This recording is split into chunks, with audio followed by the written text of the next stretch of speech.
Bonjour, je suis Jean-Luc Richter, professeur de physique-chimie dans un petit collège en Alsace, à Markolsheim, et ma participation aux travaux de l'IFE s'est faite sur différents projets numériques. Alors, parmi ces projets numériques, il y avait l'implémentation des projets iStage, qui ont été réalisés en fait par l'association Science on Stage Europe, et plus précisément Allemagne, avec la participation d'une vingtaine d'enseignants de tous les pays d'Europe. Et j'ai été coordonnateur de projet sur les deux projets iStage 1, donc l'utilisation des outils de programmation dans les cours de sciences, et iStage 2, donc l'utilisation des smartphones dans l'enseignement des sciences. Pour ce qui concerne les outils de programmation, nous avons réalisé donc un livret avec l'utilisation des outils Scratch essentiellement au niveau collège. Donc cet outil permet très facilement d'apprendre à programmer et de réaliser des petits algorithmes avec une interface visuelle que les élèves arrivent à appréhender très rapidement. C'est un outil qui est très intéressant, essentiellement au niveau de la conceptualisation et au niveau de l'apprentissage des algorithmes pour des élèves donc, de collège. Au niveau des smartphones et des tablettes, j'utilise ces outils avec mes élèves de différentes manières. Donc le smartphone me sert essentiellement de webcam mobile, donc une petite caméra, et je peux en fait avec mon smartphone me déplacer dans la salle de classe et aller directement voir et montrer aux autres élèves sur le vidéoprojecteur ce que les élèves sont en train de faire. C'est un excellent outil pour la remédiation. Lorsque par exemple un élève réalise une expérience, cette expérience ne fonctionne pas correctement, au lieu de donner moi-même la solution, je projette à l'écran donc, ce qu'il est en train de faire, ça permet ensuite aux autres élèves de lui donner des conseils, de dire tiens là il y a quelque chose qui ne fonctionne pas. C'est également très pratique pour montrer donc des expériences qui sont petites, donc que ce soit sur mon bureau ou sur les paillasses des élèves.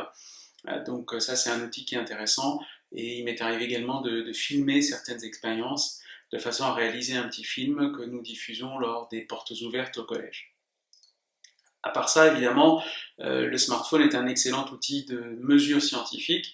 Donc j'ai eu l'occasion cette année de l'utiliser à plusieurs reprises, alors en particulier lors de l'éclipse solaire que nous avons eue donc, en début d'année, pendant laquelle les élèves ont pu mesurer tout au long de l'éclipse la variation de luminosité en utilisant donc des outils très simples qui existent à l'intérieur des smartphones, que ce soit Android ou iOS, et qui permettent de mesurer en luxe la luminosité.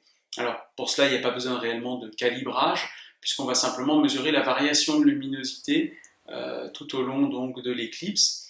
Et nous avons constaté ici en Alsace donc, une variation de luminosité de l'ordre de 70-75%, ce qui correspondait effectivement à la couverture du soleil.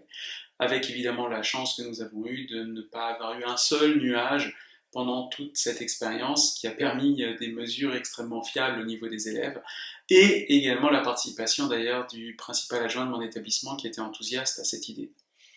Nous avons également lancé en fin d'année scolaire, donc au cours du mois de mai, un projet de mesure de bruit à l'intérieur de l'établissement. Donc les élèves qui étaient volontaires pour ce projet étaient munis d'une petite fiche. Nous avions installé dessus différents logiciels du type sonomètre qui permettent de mesurer le niveau sonore. Là, ça a nécessité une calibration des smartphones de façon à ce que tout le monde mesure le même niveau sonore et les élèves ont ensuite mesuré le niveau sonore dans différentes parties de l'établissement. Le fait d'utiliser un smartphone en classe, c'est quelque chose qui fait un petit peu peur à certains collègues. Alors il faut le prendre de façon relativement cool, surtout commencer par faire confiance, je pense, aux élèves, leur expliquer un petit peu qu'on va utiliser les téléphones portables, si c'est pas pour jouer, donc on se met en mode avion si on n'a pas besoin de la connexion, ce qui est le cas en collège la plupart du temps. Et puis ensuite, donc les élèves sont très enthousiastes par le fait d'utiliser leur téléphone portable.